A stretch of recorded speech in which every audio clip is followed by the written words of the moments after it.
radical pamphlets here and now, an audio production of the New Perennials Project at Middlebury College. For centuries, pamphlets were utilized to demand reform, equality, and justice. Sadly, it is the necessary work that must be taken up with every new generation. Our pamphlets are rooted in the local and written by teachers, farmers, students, artists, community caretakers, and neighbors. They offer common sense and practical advice to slow down and attend to the here and now wherever you are. Enjoy!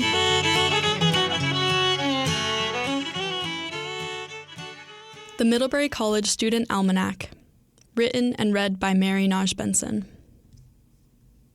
On a humid night in August, my family and I sat at a table at the Tillerman, a local restaurant, to celebrate all of us being in one place. Although I'm not sure what prompted this conversation, I remember talking about how emotional I get when I drive around the Champlain Valley, seeing the houses my sister and I painted while working on a paint crew, and the holiday wreaths I made now adorning people's front doors. I see the eco-friendly houses my mom's affiliate architecture firm designed and built. I see my church, where my dad is the pastor, and I see the results of its outreach. Charter House Coalition, feeding and housing the hungry and houseless community members, and Table 22, giving grants to restaurants and business startups in town. I beam with pride as I walk through the Middlebury Natural Foods Co-op, to see the vegetables my sister grew and harvested at Elmer Farm, and the bouquets from Understory Farm that I made to be sold. My impact on this place may be small, but I love having a part in the complex workings of the larger community. Having lived here for 14 years, both with my family and now as a student at Middlebury College, I not only have a strong connection to the people and businesses of this place, but also to the land. From going on walks with my mom, I know where the trillium grows in large patches in the forest by my house, when the peepers' deafening mating calls will radiate from the pond down my road, and where to find the ancient sea-smoothed pasture rocks on Morgan Horse Farm Road. As a college student, I also witnessed the shifting and stagnancy of this place. I notice days of movement and chaos occurring at the start and end of every semester, as packed cars fill every spot on the road, and the door alarms ring all day as they are propped open to aid students carrying their belongings. In September and January, there are shrieks of joy and tears over the reunion of long-distance friends. In December and May, there are more quiet moments of goodbyes and hugs at cars before separation once again. In the late fall, when the temperature gets cold enough, the ginkgo trees on the main quad by the chapel all drop their leaves within 24 hours, creating a yellow blanket inches deep. During this time, a long line of students can be seen on the Weybridge House lawn as they wait to eat the bountiful Weybridge House feast. Simultaneously, the heat in Proctor Dining Hall starts blasting to a high degree. On the first day of snow, students resort to their childlike selves and empty the hot chocolate machines in the dining halls. The floors of all the buildings are dangerously slippery, puddled by the sandy snowmelt from the students' shoes. Snow angels appear on the grass near the sidewalks, and a message is written in the powder on Battelle Beach. College sledders and local kids out on a snow day construct jumps in the snow, and the tracks of the longest record sled run almost hits the far sidewalk.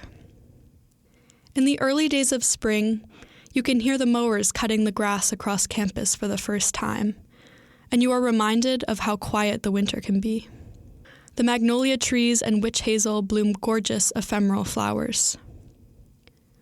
On the first warm day, the clacking of the skateboarders can be heard from quite a distance, as they practice their jumps on the flat road outside Proctor.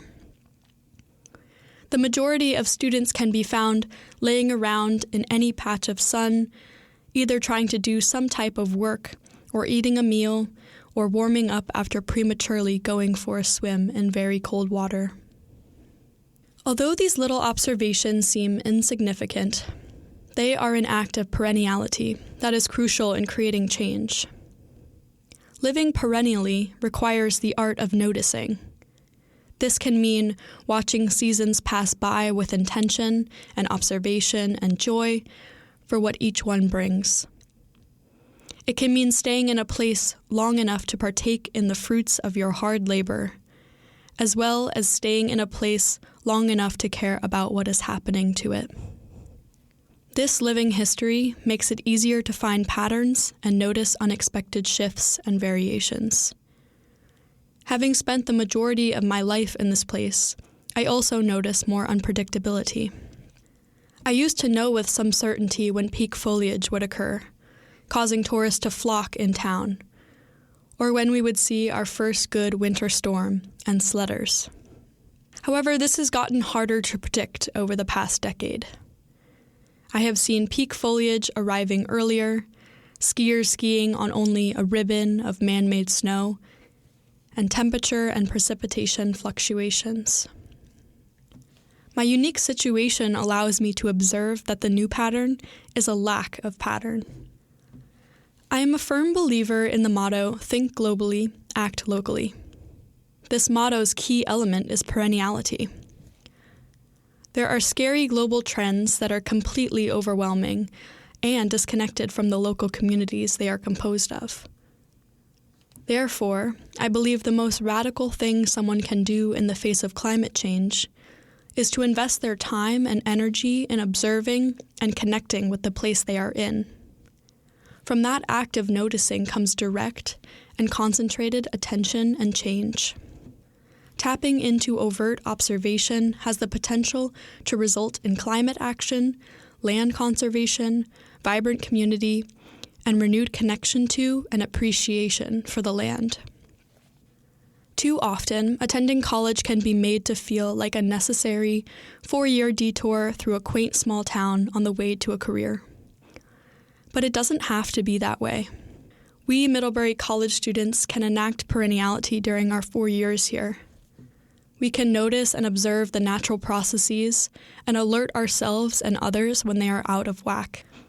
We can engage with and participate in the local community. And we can turn a detour into a destination when we experience the joy and peace that comes with being together in this time and place. To learn more about the New Perennials Project at Middlebury College, visit newperennials.org, where you can download free versions of all of our books, pamphlets, and educational materials. Special thanks to audio engineer Johnny Melly and to our authors and readers. Music composed and performed by Caitlin Miss Adams. Introductory narration by Caitlin Miss Adams. You can contact us at newperennials@middlebury.edu. Thanks for listening.